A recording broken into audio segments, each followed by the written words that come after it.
why I ended up being a profit first professional. When I first came into this industry and rolled out number crunches, there was always that gap. It's like that.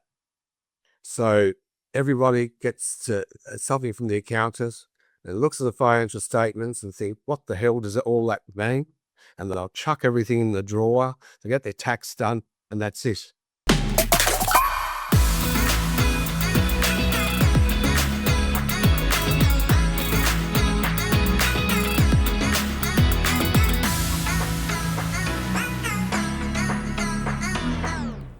Welcome, Steven, to the Profit First Australia and New Zealand podcast. You are one of our certified Profit First members here, and I would love you to intro yourself. Tell us a little bit about who you are, who you help, and what got you into Profit First in the first instance.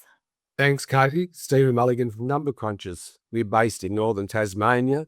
It's a virtual hospitality consulting and bookkeeping company.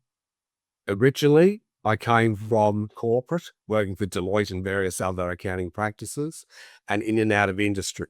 I had a bit of a background in hospitality because for 4.5 years, I was on a board of directors that ran an award-winning restaurant and nightclub. So that gave me a bit of an insight into the ins and outs of the industry. So it's all smiles and happiness at the front, but behind the scenes, it's not. And that's who I help. The reason, because people said, why hospitality? The reason is hospitality needs more help than any other industry. Probably because I'm biased, but every industry goes to the pub for a beer afterwards and goes for a meal and takes the family to those different establishments to chill out. Where do the hospo owners go to? Probably nowhere, you know what I mean? And most of the time we get people that just want to talk.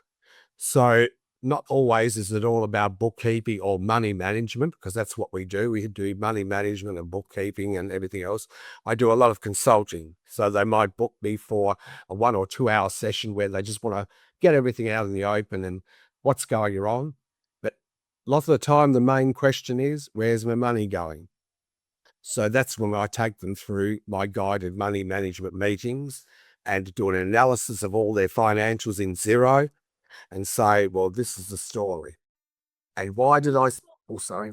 No. When you say analysis of their numbers, now I know you, so I know you aren't doing the stereotypical type of process when it comes to the analysis. Obviously, you're following all the guidelines and so Yes. on, but you make it fun and interesting, and you really take pride in connecting with the client and understanding where they are, where they've come from, and about. That's right. So tell us a little bit about why that is so important for you.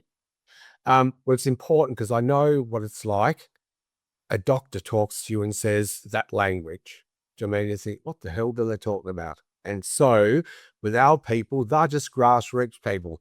We usually deal with husband and wife and couple of children, but it doesn't matter. Everybody wants to know in simple language, what is it? So I'm the one that's the accountant, and I look at all the stuff, look at whatever, and then the presentation is just a simple overview of everything I said. Now, you was talking about to me that you're having problems not knowing where your money's going. Well, I can tell you it's going here, there, and those different debts or whatever you've got to service. Plus also, the hospitality industry has the black hole area, as I call it, to do with food costings and portion control. So we'll go into all that in another sort of session. And that's what they wanted to know. The reason also, I must add, why I ended up being a profit first professional. When I first came into this industry and rolled out number crunches, there was always that gap. It's like that. So everybody gets something from the accountant and looks at the financial statements and think, what the hell does it all that mean? And they'll chuck everything in the drawer to get their tax done, and that's it. And they run the business on gut feel, and then they're going, well, what's going wrong? So it didn't matter what app I looked at, you could use float or fathom and all this sort of stuff. It didn't mean jack nothing to anybody. Do you know what I mean? I couldn't fill that gap of what the person wants to know, what was the answer in a simplified way until I heard a podcast. And here I am on a podcast myself. Heard this podcast. It was a successful bookkeeper. And I can't think now who was talking on there, but I do know. And she was just brilliant. So she spoke about Profit First. And I contacted her, and then she said about Australia. And that's how I started my learning. Mm. And I think you've made a really good point there that you often will, or business owners will get all of this information from whichever source, but it is that explaining what that information is telling us Yes. and that feedback, and then what we can actually do with it. And that's one of the biggest myths we find with Profit First, that people think that it's opening a bunch of bank accounts and just moving some money around. And what if I don't have any money, or like, I'm not going to be able to pay my bills? But what Profit First actually is yes, opening bank accounts and Yes. putting certain amounts of money in certain bank accounts based on your business. But that's just the first step of using the tool to help us to Yes. understand what area needs focus, what needs fixing, and so on and so forth, which is exactly what you do, because otherwise all of the information in the world and all of the tools in the world, there's still that huge gap, particularly in the hospitality industry, because there's so many moving parts. Ah, that's right. It moves so fast. That's what I mean. So it's no good doing sometimes monthly. People are calling for fortnightly calls on Mm, site and virtual because it's moving so fast. You're right as well. The world has become too complicated, too messy. Everything is just so over the top. Do you know what I mean? So a lot of these people come because they're overwhelmed. mm, So the last thing they want is to be jabbering on about all sorts of shit, I mean, this and that, and they just want a simple way of helping themselves. So they just want to talk about it, and I just put it into simple language, and this is it. You leave the overwhelm to us. We are the ones that take away all that by our team doing all the back end processing, bookkeeping, payroll, whatever you like. We do all the other stuff, and we just want to make it so simple to do. Cut the red tape, get rid of the bullshit, and just get down to why aren't I making money? Where's it going? How do I check up on my costs and everything else, and everything to do with inventory? So I actually do a deep dive into their industry to do mm, with everything. Do you know what I mean? Getting clients and all this sort of thing, and attracting them to the venue. But all in all, it's really they just want the comfort of knowing that they've got enough money to pay their bills. mm. And they want somebody who has that experience and that knowledge to take all of that information and just break it down and give them what they need at that certain point in time, because every business is in a different phase or stage. Yeah. And the inundation of information, just because you should be doing this at this time and so on, Yeah. will serve our business owners well. And I want to ask a little bit about your own business journey, because often people can listen to a podcast or things like this and see people like yourself and go, oh, that must be great for Stephen. Stephen had an accounting background and he worked for Deloitte and so on. So numbers are easy for him. But I'd love to know a little bit about your own story in your own business, in that it isn't always perfect and amazing, even if we do have Definitely not. background in numbers. And just an insight or two that you've learned from your own business and implementing Profit First and helping your clients, that would, one, make those listening to us think, oh, we're not the only ones, and they have a background in numbers. And two, what has been the biggest or the most impactful change you've been able to make in your business for you, but also for your clients? Sorry, there was 3 questions there. That's okay. Let me see. Um, it's not all beer and skittles, to quote an expression. Okay, so I came from that accounting background, industry background, started my own business, and thought I knew it all. So, do you know what I mean? I was probably not overconfident and naive in lots of ways, and running your own, like I've helped other people run other businesses, but this was different. And also, I remember, I'm just going to quote a bit of a story here, going back. When I was in a big accounting firm, we had clients that came in all the time. They'd sit there and they'd do the whole thing. And then my senior would go through everything and say this, that, and the other in the language. And here's your tax return. You got to pay shitloads of tax and about the figures. So two of these companies said to me at one stage, I wish you'd take over because I can understand what you're talking about. I can't understand a word he's saying. I said, what do you mean? We've been a client for 15 years. They said, that's right. But we just sit there, go through the emotions, go back to running our business or whatever, and that's it. So I realized then in this business, I have to speak and walk the walk. Do you mean? So I have to just make everything really easy for them. So anyway, going through the profit first journey at the beginning, I had to get it into my head, just like everything else. What does it all mean? And all the tools part of it, how does it all go from an assessment to whatever like that. So it took a while for it to all sink in. And I also thought I have to reflect back to the past because we were doing social media and things weren't working according to plan. Construction companies we had, which were high maintenance, were probably good at it all, but, wasn't our jam. Some of them went broke and sold up in 2025. So I lost nearly half of our turnover. Half our turnover is a dramatic thing.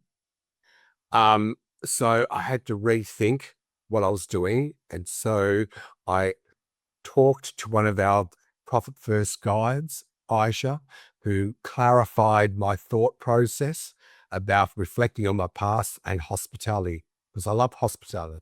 That's my passion. I just love it. Like today, I was with clients in a restaurant and they said, oh my God, we've been waiting for you to get back to Sydney. We're going to expand. What do you think? I love all that.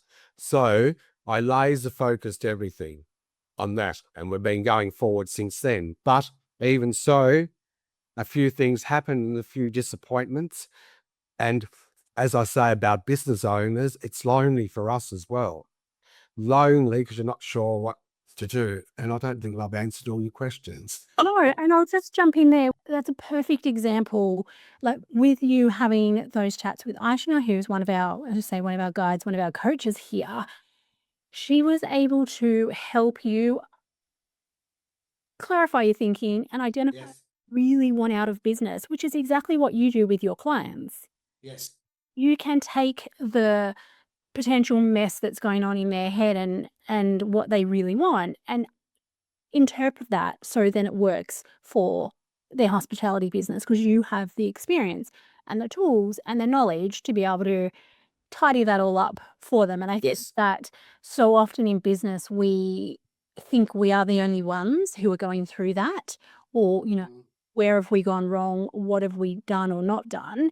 And the first step that I always encourage everyone is just put your hand up and ask a question, even if you don't know if it's the right question. That's right. Start the conversation. And if we go back to your example of your client with your senior, if the conversation doesn't feel like it's a good fit and you walk away more confused, then that doesn't necessarily make it wrong or that they're wrong. It's just not a good fit for you. Yes. Have another chat, have another conversation, because eventually you will be able to find the right person who is a good fit. And I think if that's the one thing that I can recommend to any business owner is always just put your hand up and ask, even if you think, I don't really know what question I want to ask yet. And so for yourself, as you said, going through that process of, oh goodness, there goes almost half of my income. And what am I going to do now? You came back to what you really love, which was just focusing on the hospitality That's right. industry. Yeah. And as you say, now that has been your clear focus. Yes. Things have drastically improved, not only from a business perspective, but also just in yourself. That's right. Is there, because there's plenty of businesses who are going through similar struggles. or similar moments, I guess. Was there one or two things that you did at that time? Or was it a bit of a blur and you just kind of kept putting a step in front of the other until eventually things started to become clearer? Because I don't believe there's a right or wrong No, answer in this, but I'm always just curious. that's right. Everyone says, all the mentors say, take baby steps. You know what I mean? A little bit at a time. You know what I mean? So you do. At the point where it's went backwards, and twice this has happened, you lose clients, you know what I mean? So it's just a fact of life. Mm. And you think, what have I done wrong? So I remember, it was about 3 years ago, actually. We've been going 8 years.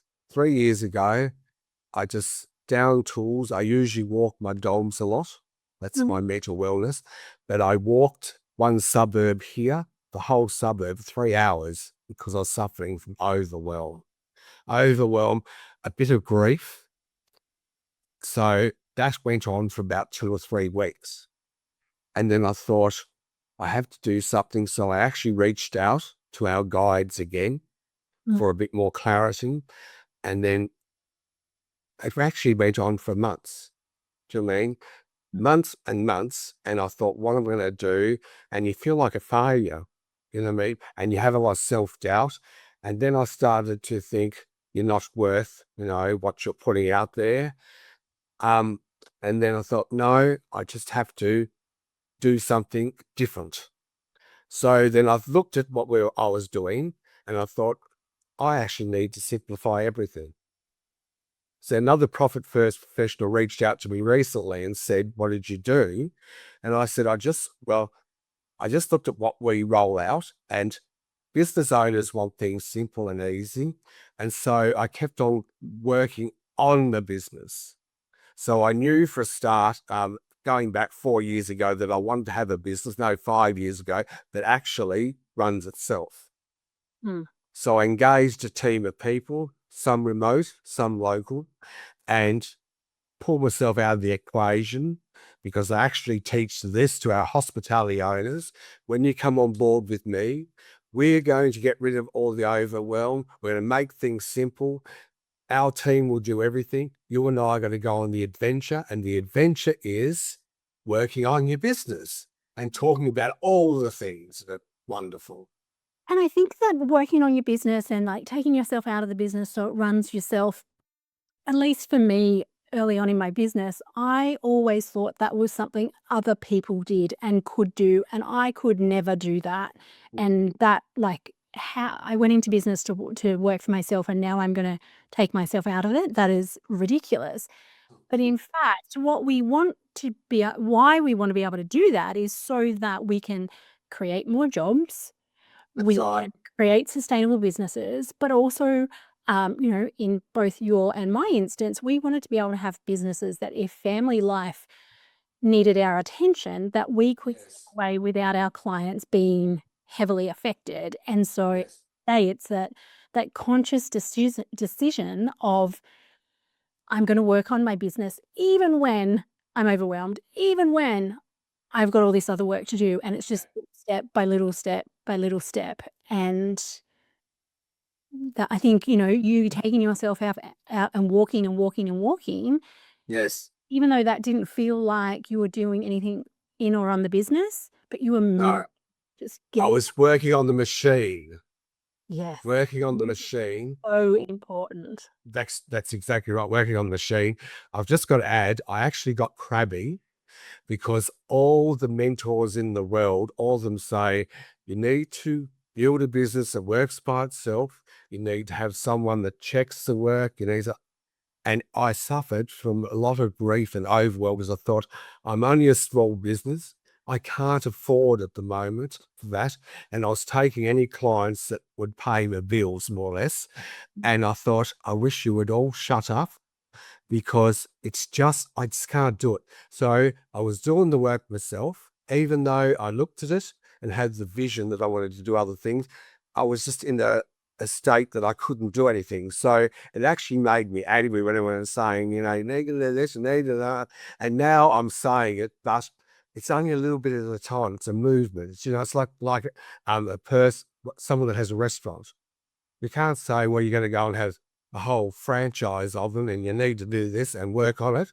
They'll say, just get lost, because at the moment, a lot of them, like I was speaking to some today, can't afford to pay themselves. Yeah. And I think that's something you do really well, is that you adapt what you do and how you do it for your clients for the stage and phase that they are in. That's right.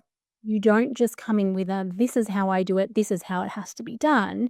You have a range of options and skills, and depending on where they are and what they need, you're able to help them with that at whatever stage it is without being overwhelmed, because you've been there yourself and you've done it yourself. That's right. So I always ask for feedback. If you and I are having a thing, we're talking about your restaurant, I just say, how are you feeling? How's that sitting with you?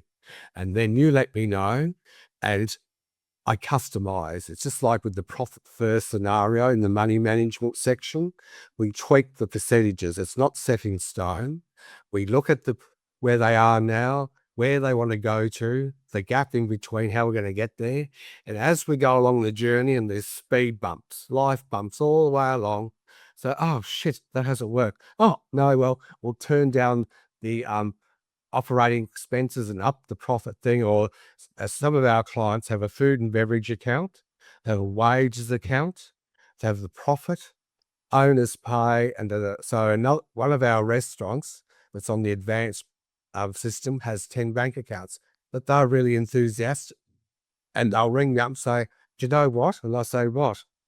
We've got no money left in the food and beverages account. And I said, well, that means we're doing something wrong. So we revisit the whole structure.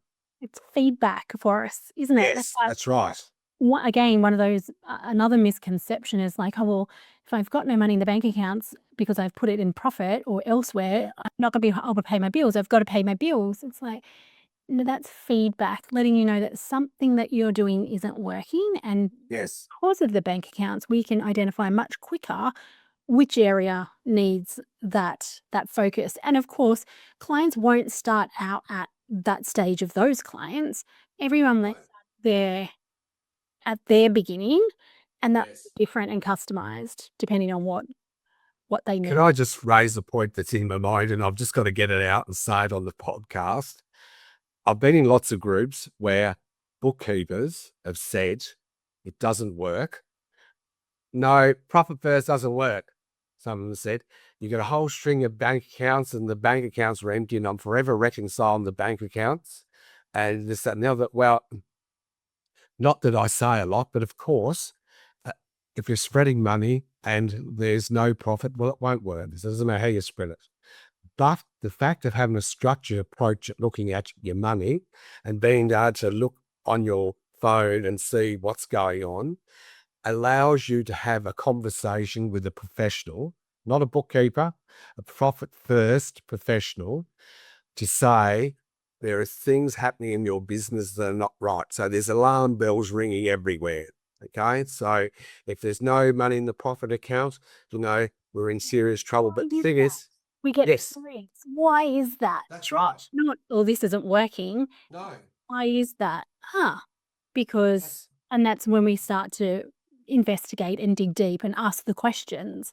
yeah, And I think that is a common one. And often, I work with a lot of clients who we are not their bookkeepers, and that's totally okay. We're not saying everyone is bad.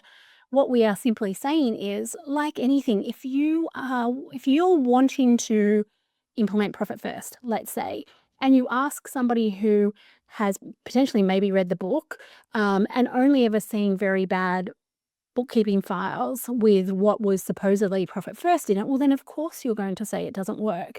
yes, Like if I go to a personal trainer and they don't have any certifications, and I just turn up and sit there and don't do anything, I'm not going to get the results.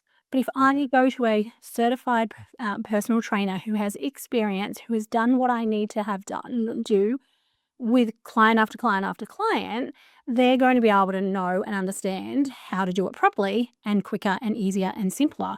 And so if you, as a business owner, have asked any financial professional about Profit First and they have said to you, oh, it doesn't work, or that's too complicated, or it only works when you're new, when you're in business for a while, when you're already making money, when you're not making money, like whatever the reason is, that is okay. But I also want to remind everybody, you still have cash management issues. If they Yes. aren't certified in Profit First and they don't want to use that tool, no problems at all. I always ask, what other options have they given you? Often I'm met with silence, and that's what really bothers me. Again, I always say Profit First is not the only tool, it is one of the tools.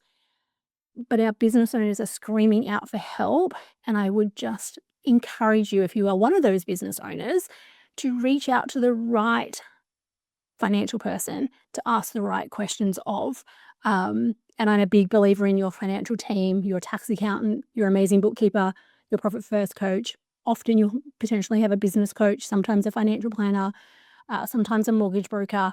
We work together to help you achieve your financial goals because Yes. we all have our different specialties. It is not competition. It is just staying in our lane and knowing what we're really good at and helping you build your team so you can Yes. achieve the financial goals you dreamt of when you went into your business. And I think that, in the financial space, we often have that label of being boring or overcomplicating, or oh my gosh, here's another report that I don't understand that I'm just going to smile and sign. And that's something that you've worked on in your own business. As you said, you've gone from, how long would you on average take for an initial call with a client if we went back? Well, no, I'm not going to admit to this. An hour and a half with this big hotel chain, and they had two of the discovery calls, and a girlfriend of mine said, you've actually given them too much value and you need to tone it down. And now the latest client was 15 minutes because she'd seen and followed what we do on socials, knew and everything. And I've just got it down to a pattern, really, just to ask the questions. Because you've gotten feedback and Yes. little bit by little bit by little bit, not because you're missing out and avoiding sharing information. It's because you've now been able to narrow it down to Yes. most useful information that clients need in this. That's right. So our latest client who's coming on board is a cafe down the east coast of Tasmania. She came on board a month ago. The discovery call was 15 minutes, and I said to her, do you want to go to the next stage? So I certainly do. I said, well, all you'll do is get a link from me. That's the boring bit. You just click the link and answer all the bookkeeping questions so we know how to scope and do a quote. And I said, the next one will be your hospitality. It's a presentation. You pick the package that you think was suited for you. She actually picked the top package. I've never had it before. Quarter of an hour on the discovery call. The presentation was only 20 minutes. She said, yep, I'll have the top package with the money management, the menu engineering and all the stuff that we do for hospitality.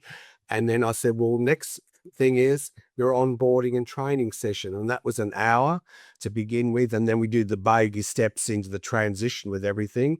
So a month and a half down the track, she said to me, I'm overwhelmed. She said, I feel emotional and overwhelmed. I said, oh, it's not nothing. You're not overwhelmed with our system, are you? She said, no. And she said, the money thing was just making my eyes wide open. And I felt really good. Felt like I was going to shed a tear, and she was teary eyed. So that was really good feedback. And you've also grown and changed as a financial professional. And for you now, Yes. education is really important, which is why you invest so much of your time on your socials and so on. It's not just so it Yes. looks pretty on Instagram.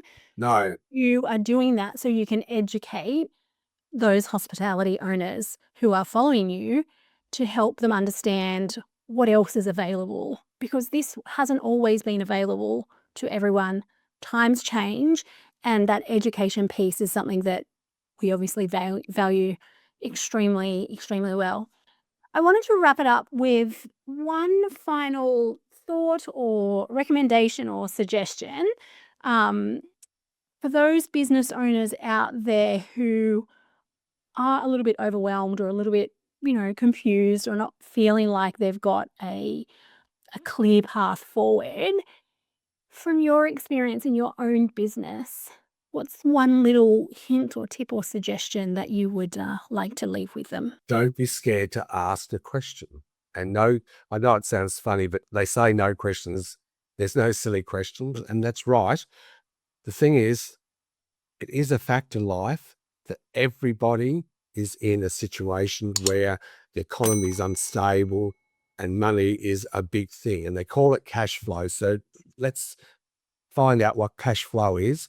Just reach out to somebody that you can relate to, whether it's in our Profit First area or whatever like that, and ask the question. Booking, a lot of people will give you a half an hour free to just chat over the questions, because it is lonely, and it's just, that's the thing. Reach out, ask the questions. We're here to help. And that's what it is. We all care. We all care. It's about the people. It's not about the numbers. It's about the people. That means people in business, your family, people, everything about people. You've just got to care and ask the questions, and you'll get what you need in return. Awesome. Thank you very much, Stephen. It's okay. Thanks, Katie, for the interview.